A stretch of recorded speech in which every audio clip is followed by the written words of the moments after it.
나오신 여러분 한 분 한 분을 주의 이름으로 축복합니다. 찬송함으로 예배의 자리로 나아가겠습니다. 시작되네 우리 주님의 능력이 나의 삶을 다스리고 새롭게 하네 자유하네 죄와 사망으로부터 나의 삶을 구하구나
자리에서 일어나셔서 응답성으로 찬송하겠습니다.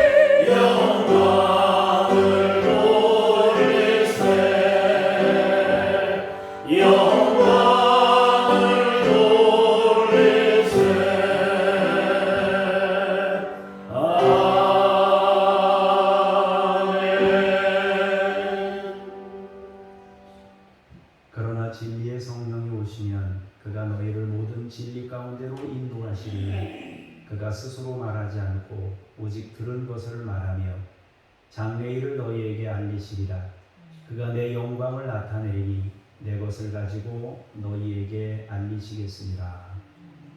성령님 우리 가운데 오셔서 우리를 가르치시고 더 깊은 영적 진리에 이르게 하시옵소서. 주 예수 그리스도 이름으로 기도합니다. 아멘.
하늘이 하나님의 영광을 선포하고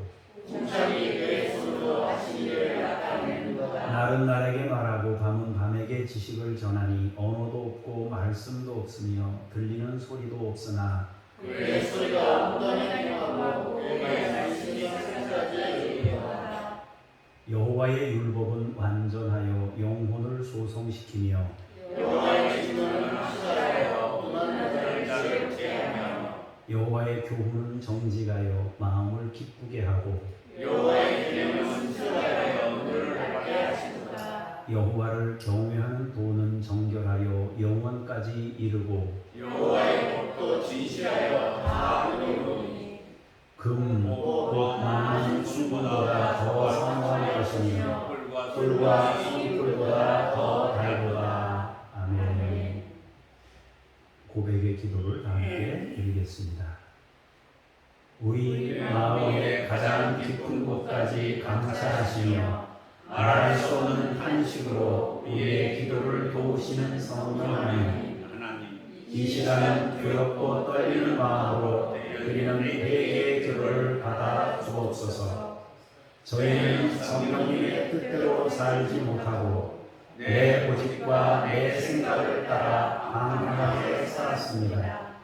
생활 속에서 하나님께서 기뻐하시는 성령님의 열매는 맺지 못하고 오히려 하나님의 나라를 유혹으로 받지 못할 육신의 열매만 맺으며 살아왔습니다. 성령님께서 성전으로 삼고 거주하시겠다고 말씀하신 우리의 육체는 죄의 도구로 사용하였습니다. 성령님께서 선물로 주신 수많은 은사가 있음에도 그것을 활용하여 하나님 나라를 위하여 봉사하지 않았습니다. 주님, 성령 강림 주일에 드리는 우리의 회개를 받으시고 모든 죄와 허물을 용서해 주옵소서. 예수님의 이름으로 이 고백의 기도를 드립니다. 아멘. 잠시 침묵으로 기도하겠습니다.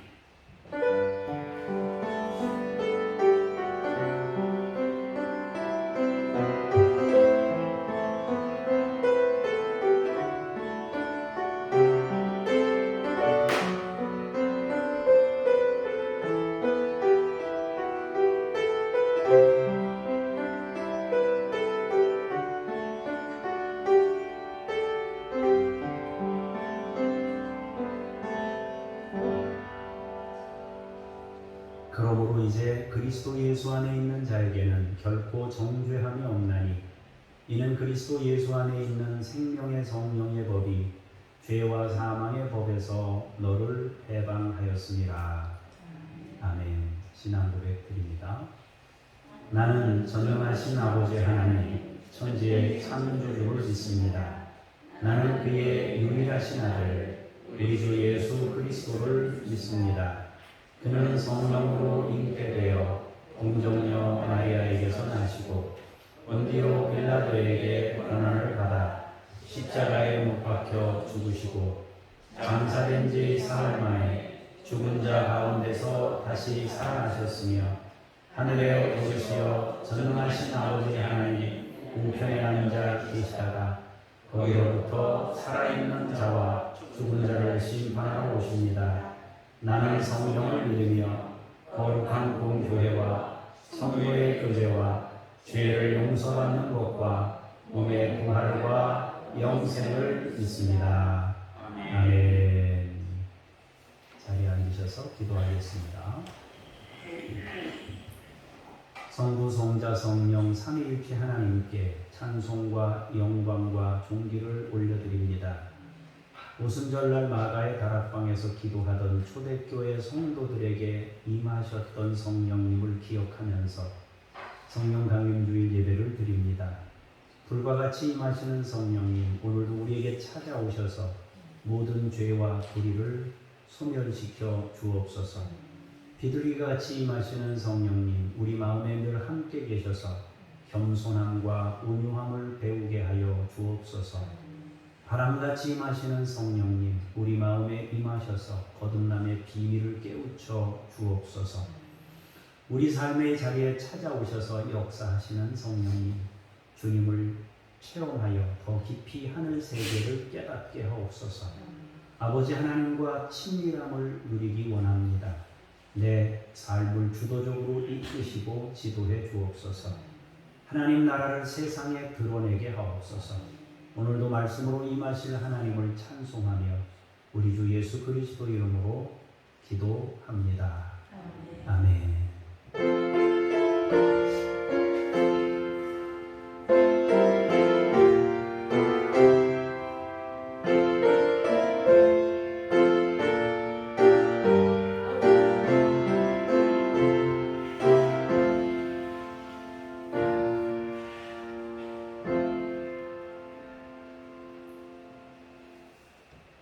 변함없으신 긍휼하심을 찬송하며 말씀의 자리로 나아가겠습니다.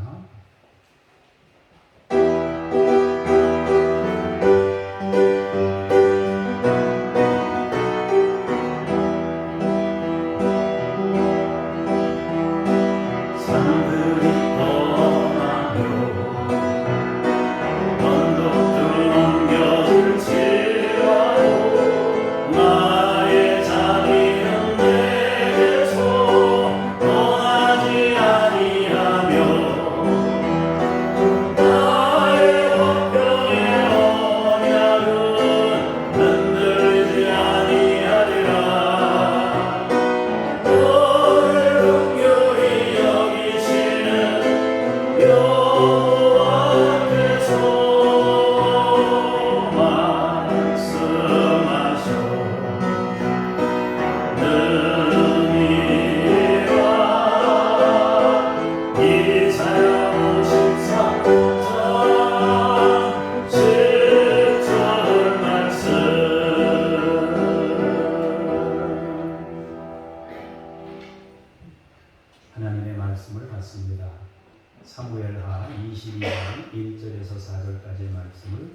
홍순요 권사님께서 공독하시겠습니다. 여호와께서 다윗을 모든 원수의 손과 사울의 손에서 구원하신 그날에 다윗이 이 노래의 말씀으로 여호와께 아뢰어 이르되 여호와는 나의 반석이시요 나의 요새시요 나를 위하여 나를 건지시는 자시요 내가 피할 나의 반석의 하나님이시요 나의 방패시요 나의 구원의 불이시요 나의 높은 망대시요 그에게 피할 나의 피난처시요 나의 구원이시라. 나를 폭력에서 구원하셨도다. 내가 찬송받으실 여호와께 아뢰니 내 원수들에게서 구원을 받으리로다. 아멘. 주님께 감사합니다. 연이어서 5절에서 7절까지의 말씀을 박민영 권사님께서 공독하시겠습니다. 사망의 물결이 나를 이우고 불의의 창수가 나를 두렵게 하였으며 수월의 줄이 나를 두르고 사망의 올무가 내게 이르렀도다. 내가 환난 중에서 여호와께 아뢰며 나의 하나님께 아뢰었더니 그가 그의 성전에서 내 소리를 들으시며 나의 부르짖음이 그의 귀에 들렸도다. 감사합니다. 8절에서 16절입니다. 이에 땅이 진동하고 떨며 하늘의 기초가 요동하고 흔들렸으니 그의 진노로 말미암음이로다. 그의 코에서 연기가 오르고 입에서 불이 나와 사르며 그 불에 숯이 피었도다. 그가 또 하늘을 들이우고 강림하시니 그의 발 아래는 어두캄캄하였도다. 구름을 타고 나르시며 바람 날개 위에 나타나셨도다. 그가 흑암 곧 모인 물과 공중의 빽빽한 구름으로 둘린 장막을 삼으시며 그 앞에 있는 광채로 말미암아 숯불이 피었도다. 여호와께서 하늘에서 우레소리를 내시며 지존하신 자가 음성을 내시며 화살을 날려 그들을 흩으시며 번개로 무찌르셨도다. 이럴 때 여호와의 꾸지람과 콧김으로 말미암아 물밑이 드러나고 세상의 기초가 나타났도다. 아멘.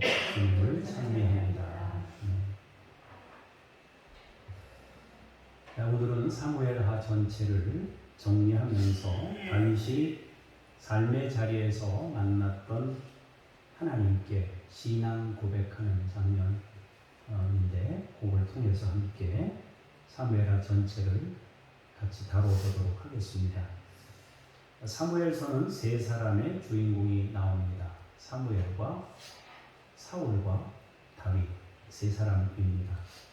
사무엘상에서는 사무엘과 사울이 중심 인물로 등장하고 다윗은 그 안에서 시련을 겪고 지나간다는 내용이 사무엘상의 주된 내용입니다. 사무엘하에서는 사울이 죽고 다윗이 전적으로 자신의 인생을 열어간다는 그런 내용이 주된 내용으로 사무엘도 죽고 사울도 죽고 다윗이 중심으로 되어서 사무엘하 전체가 구성되어 있습니다. 사무엘하는 네 부분으로 나누어서 설명될 수 있는데요. 먼저는 다윗이 왕으로 세워진다고 하는 왕국을 건설하게 되는 왕으로 등극하는 내용이 1장부터 5장까지 나와 있고요. 또 6장부터 10장까지는 다윗이 신정국가를 이루기 위해서 왕이 된 이후에 신정국가를 이루기 위해서 신앙의 나라를 이루기 위해서 노력을 기울이게 된다 하는 장면이 두 번째 장면인데 그때 다윗은 왕이 돼서 두 가지를 치중하게 되는데 하나는 법궤를 옮기는 일이고 다른 하나는 성전 건축을 통해서 나라 전체를 통일된 신앙으로 세우는 그 관심을 기울이고 그 두 가지 일에 힘쓰게 됩니다. 그런데 특이한 점은 하나님께서 법궤를 옮길 때에도 성전 건축을 꿈꿀 때에도 그것을 순조롭게 허락하지 않으셨습니다. 하나님은 다윗에게 중요한 것들을 교훈하셨고 다윗의 신앙을 교정해 주셨습니다. 먼저 하나님은 다윗에게 말씀은 부적이 아니고 삶으로 메어야 한다는 것을 가르쳐 주셨습니다. 법궤를 곁에 두는 게 중요한 것이 아니라 말씀을 순종이라는 삶으로 메어야만 진정한 말씀의 사람이 될 수 있다는 것을 가르쳐 주셨습니다. 두 번째로는 하나님은 다윗에게 성전은 건물이 아니라 임마누엘로 살아가는 우리가 성전이 되어야 함을 가르쳐 주셨습니다. 하나님은 다윗의 마음을 받으시고 그와 그의 후손에게 복을 주셨습니다. 그러나 성전 건축은 허락하지 않으시면서 건물 성전은 하나님을 담을 수 없음을 말씀하셨습니다. 그리고 자신은 이스라엘 백성들이 가는 곳이면 항상 성막과 함께 이동하면서 그들의 삶의 자리에 함께 하셨다고 말씀하시면서 어떤 장소 한 군데를 정해서 하나님을 거기 모시려는 생각은 하나님의 그 크신 하나님 그리고 사람들과 함께 하시는 하나님에 대해서 왜곡시킬 수 있다 하는 판단하에 하나님은 다윗에게 교훈을 주시고자 성전 건축을 뒤로 미루시게 되는 그런 과정을 거치게 됩니다. 그렇게 그는 두 번의 거절을 통해서 신앙의 교훈을 얻게 되는데 신정 국가를 세우는 중요한 왕이 되었습니다. 그 내용이 이제 6장, 7장, 8장 이렇게 나와요. 그래서 이제 다윗은 그렇게 법궤와 성전 건축이라고 하는 중요한 하나님 중심의 나라를 세우고자 하는 그 마음을 하나님이 받으셨고 그 이후에 이제 8장에 가면은 다윗은 가는 곳마다 이기게 하시는 하나님을 체험하게 되죠. 그리고 이제 세 번째 부분이 11장부터 20장까지가 세 번째 부분인데요. 다윗의 범죄와 그에 따르는 시련에 대해서 다루고 있습니다. 사실 사무엘 상에서는 다윗은 쫓기는 삶을 통해 큰 시련을 경험했습니다. 그런데 사무엘 하에서는 범죄로 인한 시련을 큰 비중으로 다루고 있습니다. 성경은 곳곳에서 다윗을 신앙의 모델로 말씀하고 있습니다. 마태복음 1장 1절에는 아브라함과 다윗의 자손 예수 그리스도의 세계다 그렇게 말씀하셨습니다. 다윗을 중심인물, 예수 그리스도의 계보의 중심인물로 말씀하고 있는 겁니다. 사도행전 13장 22절에 보면은 다윗은 하나님의 마음에 합한 사람이다. 내 마음에 맞는 사람이다. 내 뜻을 다 이루게 하겠다 말씀하셨습니다. 그런데 사무엘 상하에서 보면 다윗은 영광의 삶보다는 시련의 삶을 더 비중 있게 다루고 있습니다. 사무엘상은 31장까지 있는데 16장에 그 골리앗하고 막 17장 뭐 이때 나오지 않습니까? 16, 17장. 그런데 그 이후에 다윗은 계속 시련 당하는 내용으로 내용이 나옵니다. 골리앗 한번 쓰러뜨리고 났을 때 잠깐의 영광을 경험하지만 그 이후 내내 시련이에요. 사무엘 하는 24장까지 있는데 그 중에 통일 왕국의 왕이 되기까지 우여곡절이 있었고 왕이 돼서 잠깐의 영광이 있는 것처럼 보였는데 바세바를 취하고 11장부터 20장까지는 그야말로 시련입니다. 신정 국가를 세운 것은 조금 다르고 범죄 후에 겪은 시련은 길게 다루고 있습니다. 왜 성경은 다윗이 그렇게 영광스러운 인물이고 유대인에게 있어서 영웅으로 이렇게 인정받고 있는데도 불구하고 구약 성경은 그가 겪었던 시련에 큰 비중을 할애했을까요?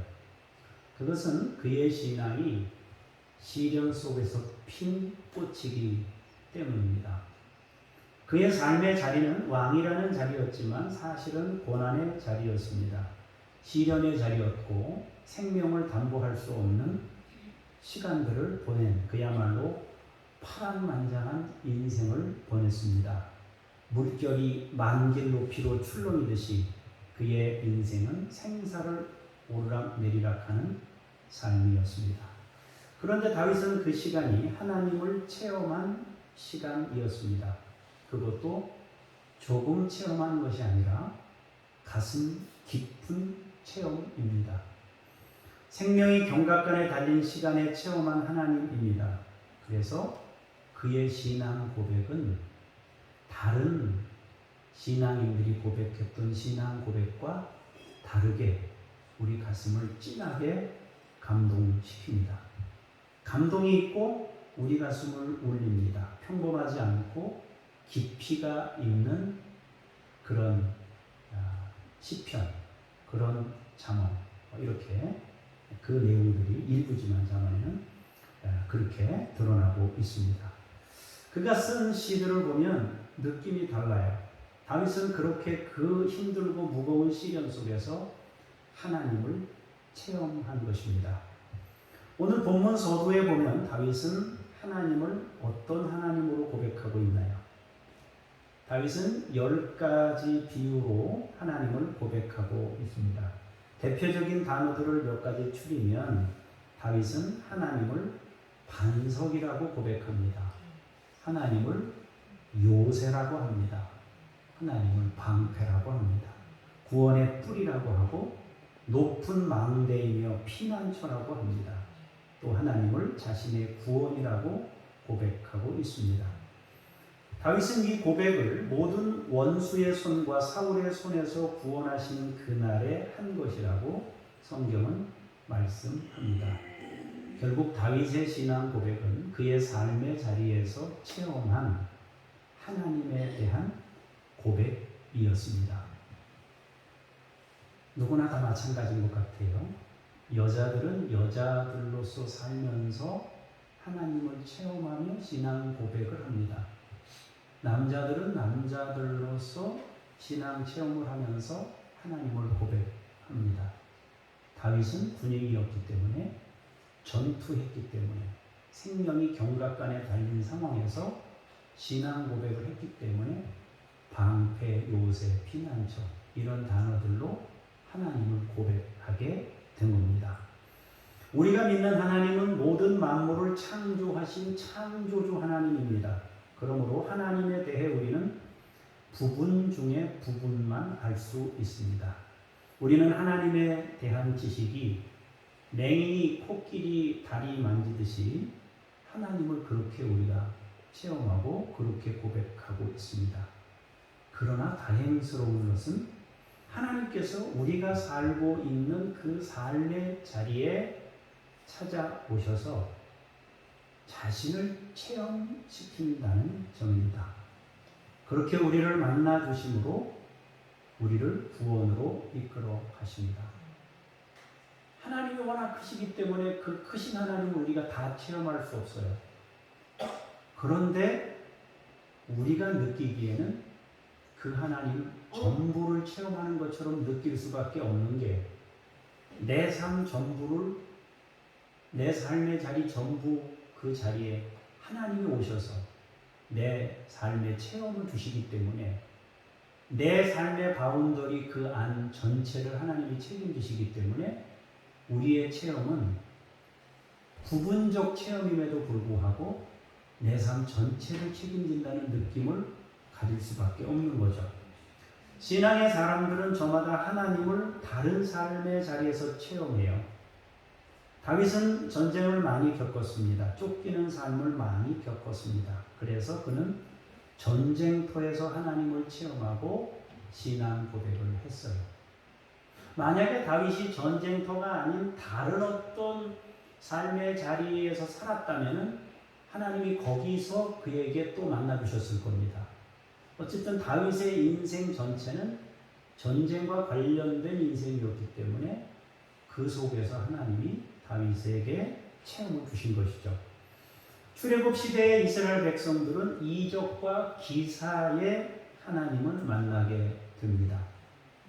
완고했던 바로에게서 구원하시기 위해서 이적과 기사를 나타내셨습니다. 그렇게 이스라엘 백성들은 놀라운 일을 행하시는 하나님을 체험합니다. 그리고 출애굽하고 난 후에 홍해에서는 더 놀라운 체험을 합니다. 홍해를 갈라 구원하시는 능력을 보여주셨습니다. 그리고 또 한 가지는 말과 그 탄자를 바다에 던지심으로 심판의 하나님, 우리를 대적하는 대적자들을 심판하시는 심판의 하나님을 또 체험하게 됩니다. 홍해에서 이스라엘 백성들은 하나님을 구원의 하나님으로, 심판의 하나님으로 동시에 경험했던 것입니다. 다시 하나님께서는 광야에서 이스라엘 백성들에게 세 가지 체험으로 만나 주셨습니다. 먼저는 인도하시는 하나님을 만났습니다. 그들이 어디로 갈지 모를 때 가야 할 방향을 알려주셨고, 언제 출발해야 될지를 구름기둥, 불기둥이 옮기는 시점을 통해서 알려주셨습니다. 정확한 시간에 정확한 방향을 하나님께서 인도해 주셨습니다. 두 번째로는 보호하시는 하나님으로 그들을 만나 주셨습니다. 낮의 해와 밤의 달이 너를 삼지 못하리 찬송가에 있는 것처럼 짐승으로부터 보호하셨고, 추위와 더위로부터 보호하셨고, 낮의 뜨거운 햇빛으로부터 보호하셨고, 밤의 추위로부터 보호하셨습니다. 그리고 주변의 적들로부터 보호하시는 은혜를 베푸셨습니다. 그래서 이스라엘 백성들은 광야에서 인도하시는 하나님, 보호하시는 하나님을 체험합니다. 그리고 또 한 가지 아주 중요한 공급해 주시는 하나님을 그들이 만납니다. 40년 동안 옷이 헤어지지 아니하였고, 신발이 닳지 않았고, 굶지 않도록 먹을 것을 하늘에서 내려 주셨습니다. 늘 없는 것 같아요. 늘 없는 중에 살았어요. 그런데 죽지는 않는, 그런데 굶지는 않는 그런 시간을 보내게 됩니다. 그렇게 광야에서 그들은 인도하시는 하나님, 보호하시는 하나님, 공급하시는 하나님을 고백하게 됩니다. 여호수아 시대와 사사 시대의 하나님은 그들에게 승리의 하나님으로 만나 주셨습니다. 가나안 땅을 정복할 때 승리케 하셨고, 여리고성을 무너뜨리고 아이성을 정복할 수 있도록 역사하셨습니다. 주변국들에는 두려운 마음을 안기셔서 이스라엘에게 저항할 수 없도록 막아 주셨습니다. 이처럼 하나님은 각 사람들이 생활하는 바로 그 삶의 자리에 함께 계셨습니다. 시대마다 달라요. 우리는 전쟁을 모르는 시대예요. 전쟁을 아는 시대의 분들도 여기 계셔요. 그때 만났던 하나님은 우리가 지금 살고 있는 하나님하고는 또 다릅니다. 일제강점기 때 사셨던 분들도 몇 분 계셔요. 그분들은 또 그때 하나님은 다르게 생각하고 있는 거죠. 하나님은 위대하신 분입니다. 너무도 크시고 거대한 분입니다. 그래서 우리는 부분 중에 부분만 체험하고 알 수 있습니다.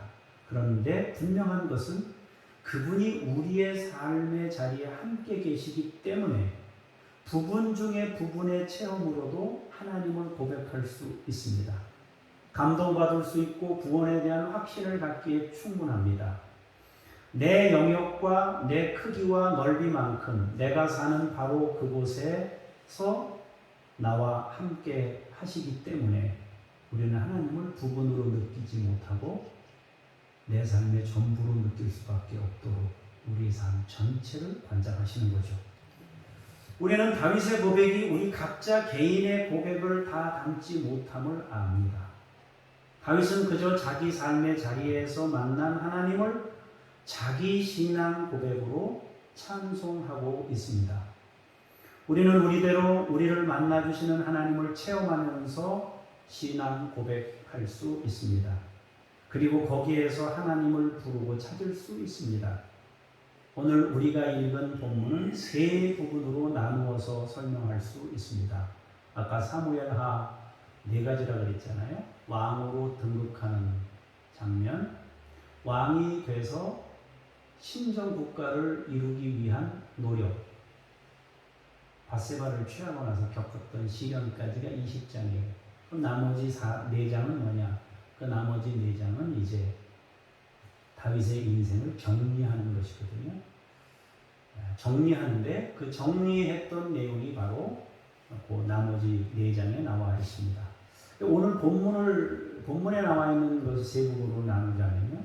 먼저는 신앙 고백이고, 두 번째로는 삶의 자리에 대해서 말하고, 세 번째로는 하나님의 역사하심에 대해 말하고 있습니다. 제일 먼저 우리 권사님이 읽어주셨던 1절에서 4절까지의 내용은 고백의 내용입니다. 하나님은 이런 하나님입니다 하고 신앙 고백하고 있어요. 5절에서 7절까지는 다윗이 자신이 어떤 삶의 자리였는지를 말하고 있습니다. 나의 삶의 자리는 이러했습니다. 원수들이 주변에 넘치는 삶의 자리였습니다. 늘 사망의 물결이 에워싸고 있었습니다. 그에게는 불의의 창수가 늘 두렵게 하는 삶의 자리였고, 수월의 줄이 나를 두르고 사망의 올무가 자기 가까이에 있었다고 합니다. 그는 너무나 자주 환난 중에 처했습니다. 그때 다윗은 그 누구도 아닌 하나님께 부르짖습니다. 성전에서 부르짖습니다. 나의 하나님께 부르짖습니다. 자기 하나님께 그 힘든 삶의 자리에서 부르짖습니다. 그 삶의 자리에서 부르짖었더니 하나님께서 응답해 주셨다는 거죠. 그래서 하나님을 신앙 고백으로 먼저 얘기하는 거예요. 하나님은 나에게 이런 분이셨습니다. 이런 분이셨습니다. 이런 분이셨습니다. 내가 이런 삶의 자리에 있을 때 부르짖었더니 역사하셨습니다. 자, 그러면은 나머지 8절 이하의 말씀은 무슨 내용인가요? 하나님께서 역사하셨다는 거죠. 내 삶의 자리가 이런 삶의 자리였는데 부르짖었더니 하나님이 역사하셨다. 그래서 나는 하나님을 이런 하나님으로 고백하고 이런 하나님으로 찬송합니다. 그런 거죠. 그럼 하나님께서는 다윗에게 어떻게 역사하셨나요? 땅을 진동시킵니다. 하늘의 기초가 요동하고 흔들리게 하십니다. 때론 불을 피우고 연기가 오르도록 합니다. 하늘을 어둡게 합니다. 하늘을 빽빽한 구름으로 덮습니다. 천둥과 번개를 보냅니다. 우레소리로 사람들을 놀라게 하십니다. 번개로 화살을 날려 적을 응징합니다. 하나님께서 지으신 천지 만물을 통해 적들로부터 다윗의 생명을 구원하십니다. 그렇게 다윗은 전쟁터에서 생존했고 이스라엘의 왕이 되었습니다. 그래서 이렇게 신앙 고백을 하고 있습니다. 천지 만물을 통한 하나님의 역사하심, 그것은 시점이 중요합니다. 타이밍이 중요합니다. 비는 언제나 와요. 언제는 맑은 날이에요. 근데 전쟁 때 비가 오느냐 안 오냐는 큰 차이를 보이게 됩니다. 홍해가 갈라졌다. 과학자들이 막 연구하는 거예요. 어떻게 하면 갈라지나? 갈라지죠. 근데 중요한 것은 이스라엘 백성들이 거기 당도했을 때 얘가 갈라져야 되거든요. 중요한 것은 애국 병사들이 거기 들어갔을 때 이게 합해져야 되거든요. 그것은 신앙으로 체험해 본 사람 아니고서는 다 우연이에요. 과학으로 설명 안 돼요. 하나님을 체험한 사람은 일반적인 일상 속에서 그냥 일어나는 자연스러운 일들이 하나님을 흠뻑 체험하는 체험이 됩니다. 타이밍이라는 게 중요한 거예요. 블레셋은 전차가 있었어요. 배너에 나오는 그 전차. 리어코, 우리나라식으로 하면 리어코를 말의 등에 얹어가지고 달리는 거예요. 그 뒤에 타고 자꾸. 근데 그런 전쟁은 건기에 하거든요. 우기에 아니에요. 건기에 전투를 하는 거예요. 건기에. 건기에 해야만 마차가 굴러가요. 근데 건기 때 전투를 하는데 하나님이 비를 내리시는데 천둥번개를 동반해서 막 쏟아붓는 거예요. 그러니까 얘네들이 마차 바퀴가 빠져가지고 못 움직여요. 안 되는 거예요. 무용지물이에요. 그러니까 다윗이 이런 고백을 하는 거예요. 하나님이 살아계십니다. 나를 구원하셨습니다. 나의 피난처십니다. 나의 피할 바위가 되십니다. 나의 반석이 되십니다. 이런 고백을 할 수 있었던 것입니다. 사무엘하 마지막 부분은 다윗 왕국에 대한 정리입니다. 성경은 죄가 얼마나 엄청난 열매를 가져오는 것인지를 말씀합니다. 3년 연속 흉년이 있었던 여부수 족속을 언약했음에도 불구하고 학살했던 사울의 죄 때문에 있었던 일을 언급하면서 다윗에게도 가르쳐 주는 겁니다. 너의 시련, 겪었던 모든 시련들이 죄의 열매였다. 하나님 나라에서 죄가 얼마나 무서운 것인지를 그걸 통해 교훈해 주는 겁니다. 그리고 다윗 왕국은 자신이 세운 것이 아니라 하나님이 세웠다고 말씀하시는 거예요. 또한 다윗과 목숨을 함께 했던 동지들의 이름을 쫙 나열합니다. 다윗의 군사들의 이름을 쫙 얘기해요. 세 사람의 용사, 세 사람의 용사, 30용사를 쭉 얘기하면서 하나님의 나라는 너 혼자 이룬 것이 아니라 동지들과 함께 그 일을 이룬 것이다. 하나님이 하신 것이다. 함께 한 것이다. 죄의 열매는 무서운 것이다. 그걸 알리시면서 사무엘하를 정리하는 겁니다. 하나님께서 여기까지 이루신 것이라고 말씀하고 함께 했던 동지들이 있어서 가능했다고 말씀하시고 죄의 무서운 결과를 말씀하심으로 사무엘하를 맺는 거죠. 다윗의 인생은 친정 국가를 세우기 위한 수고와 헌신이었습니다. 그런데 오점도 있습니다. 그러나 오점에도 불구하고 하나님이 그와 함께 임마누엘로 역사하셨습니다. 결국 신정국가는 다윗이 혼자 세운 것이 아닙니다. 그것은 하나님의 역사였고 생사고락을 함께 했던 많은 다윗의 용사들이 있었습니다. 함께 동역했던 동역자들에 의해 이루어진 나라입니다. 성경은 그 고백을 다윗을 통해 우리에게 알려주고 있는 겁니다. 제가 여기서 여러분들 앞에서 말씀을 전하고 대외적인 자리에 나가서 사람들로부터 인정을 받고 하는 모든 것들이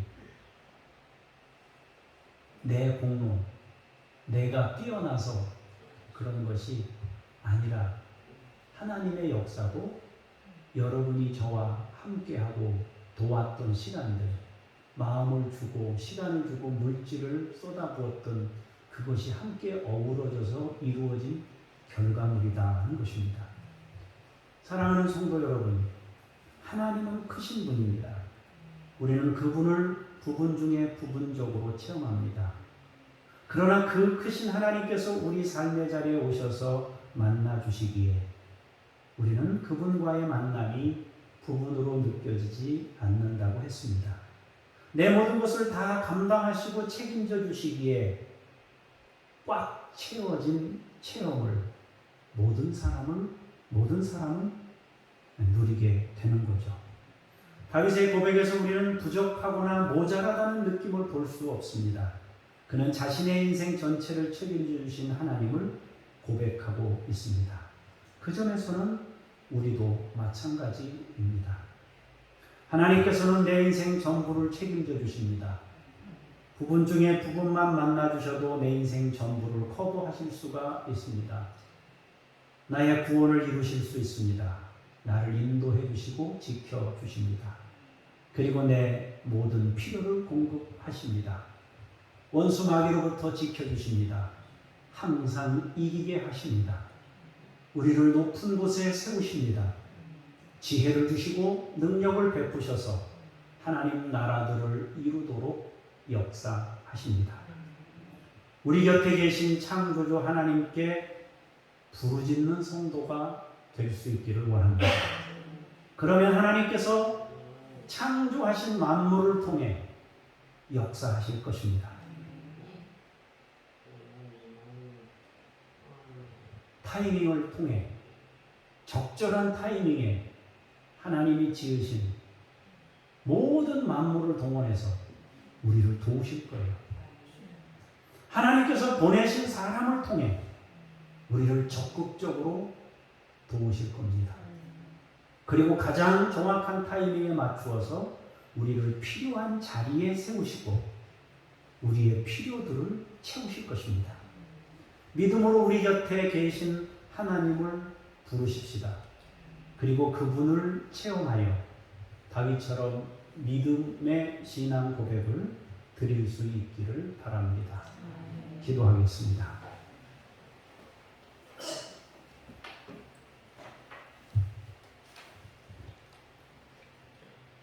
나를 사랑하신 주님을 찬송합니다. 만물을 통해 내 삶을 적극적으로 도우시며 역사하시고 체험을 주실 하나님을 찬송합니다. 많은 사람들을 나에게 붙이셔서 적극적으로 나를 도우실 하나님을 노래합니다. 정확한 시점에 내가 가야 할 곳에 있게 하시고 그곳에 나를 세우시며 필요들을 채우게 하실 주님을 찬송합니다. 하나님의 위대하심을 노래하며 부르짖을 때 응답하실 하나님을 찬송하며 오늘도 우리의 구원 되시는 주 예수 그리스도 이름으로 기도합니다. 아멘.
우리 삶의 자리에 세심하게 찾아오셔서 역사하시고 도우시고 함께하신 그 은혜에 감사하며 예물을 구별하여 올려드립니다.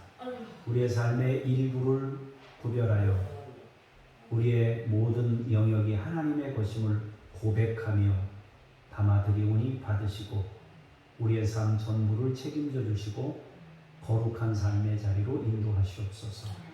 주 예수 그리스도 이름으로 기도합니다. 아멘. 하늘에 계신 우리 아버지의 이름을 거룩하게 하시며 아버지의 나라가 오게 하시며 아버지의 뜻이 하늘에서와 같이 땅에서도 이루어지게 하소서. 오늘 우리에게 일용할 양식을 주시고 우리가 우리에게 잘못한 사람을 용서하여 준 것 같이 우리 죄를 용서하여 주시고 우리를 시험에 빠지지 않게 하시고 악에서 구하소서. 나라와 권능과 영광이 영원히 아버지의 것입니다. 아멘.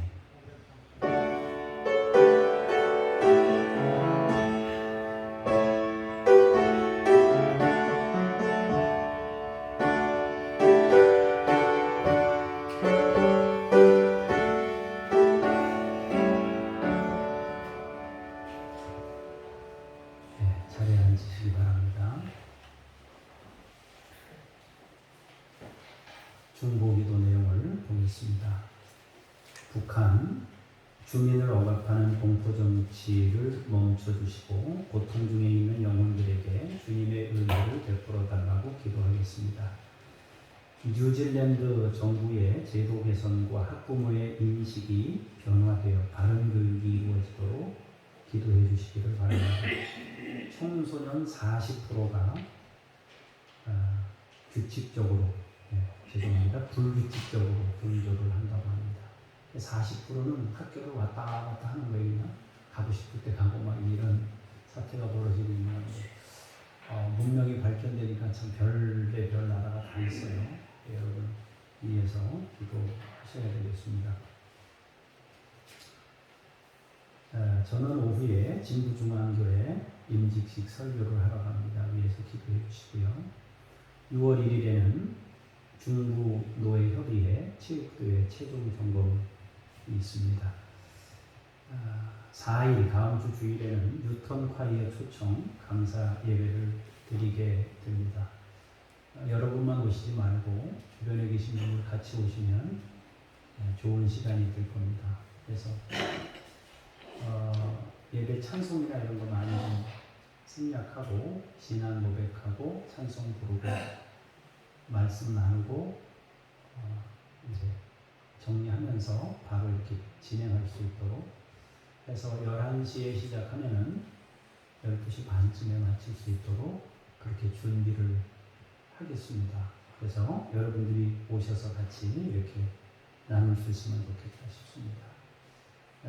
우리 이순식 장로님이 오래간만에 이제 뭐 예전처럼 그렇게 왕성하게 활동하실 수 있거나 걸음걸이가 그러시진 않지만 그래도 누워있지 않고 이렇게 움직이실 수 있는 상태에서 얼굴을 뵙게 돼서 참 감사하고 이게 뭐 박수 쳐도 될 일인지는 모르겠지만 그래도 우리 장로님 힘내시라고 우리 믿음생활 그동안 잘하시고 힘써서 오셨는데 박수 한번 치시고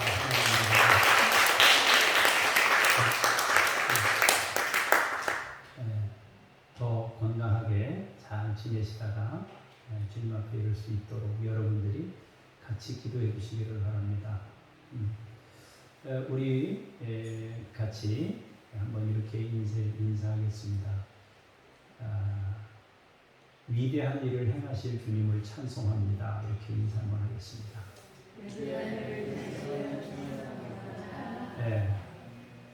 이제 거기다 하나를 더 붙여가지고 권사님, 집사님, 장로님 뭐 이렇게 이름을 붙여가지고 혹은 내 딸 뭐 이렇게 이름을 붙여서 위대한 일을 아무개 성도님 위대한 일을 행하실 주님을 찬송합니다. 우리 옆에 있는 분들은 한 번만 더 인사하겠습니다.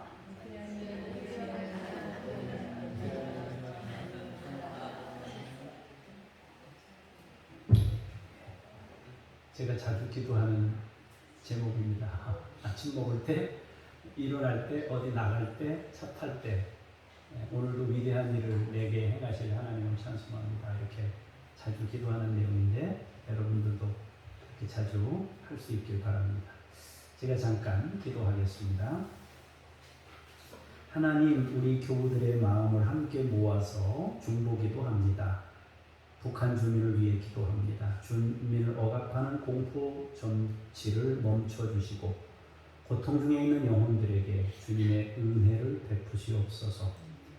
뉴질랜드를 위해 기도합니다. 정부의 제도 개선과 학부모의 인식 변화가 이루어져서 바른 교육이 이루어질 수 있게 하시고 학생들이 젊을 때 미래를 설계하고 계획해야 되는데 너무 나태해져가는 그런 모습이 있다고 합니다. 하나님께서 뉴질랜드 다음 세대 아이들을 바로 세우시고 역사하시옵소서. 하나님 아버지, 이 종이 진부중앙교회 임직스 설교하러 갑니다. 하나님께서 그 교회에 역사하시고 말씀 나눌 때 은혜로 인도해 주옵소서.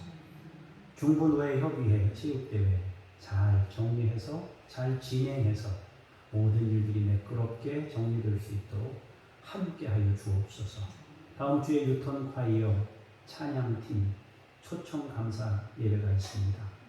함께 기뻐하고 감사하고 또 이웃과 함께 나눌 수 있도록 주께서 인도해 주시옵소서. 하나님, 장준혁 북한 어린이들 야바 임마누엘 믿음의 종들에게 함께 해주시고 이들을 친히 주님이 양육하시고 주의 영광을 나타낼 그릇들로 세우시옵소서.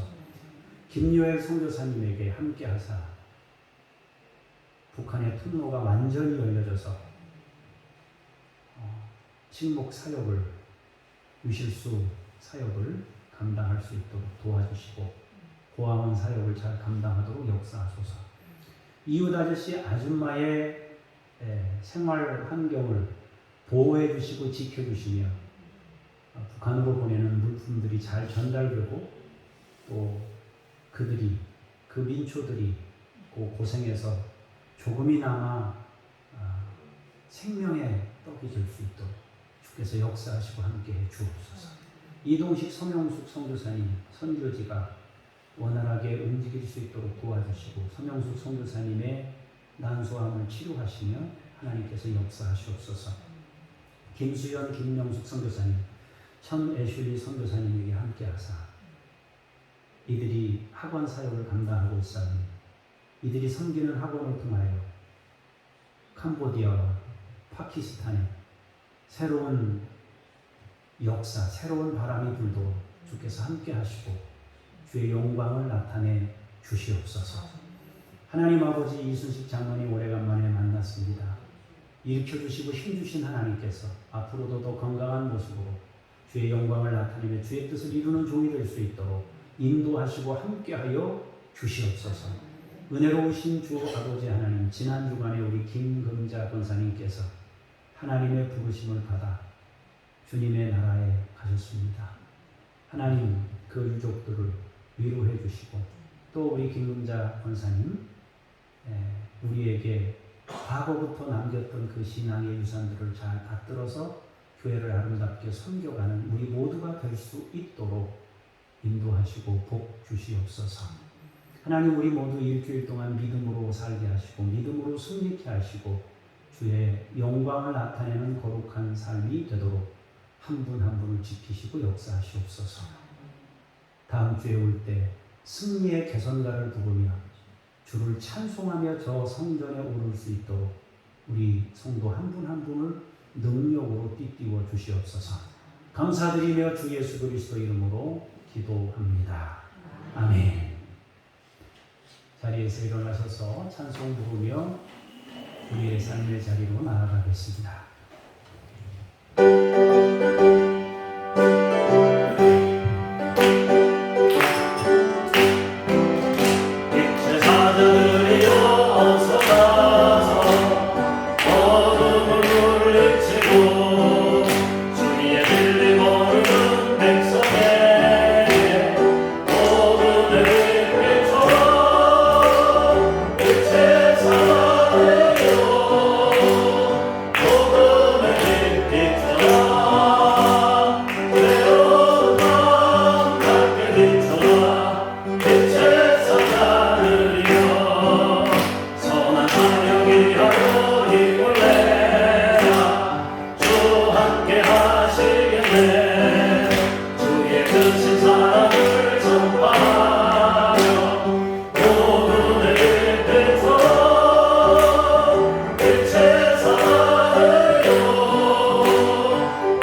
나와 산을 넘고 물 건너 힘을 다해 복음의 빛으로 빛의 사랑이여 복음의 빛으로 새로운 것 밝게 비춰라 빛의 사랑이여 동서는 무거니가 땅끝까지 주님만 의지하고 누구도 못 보는 백성에게 복음의 빛으로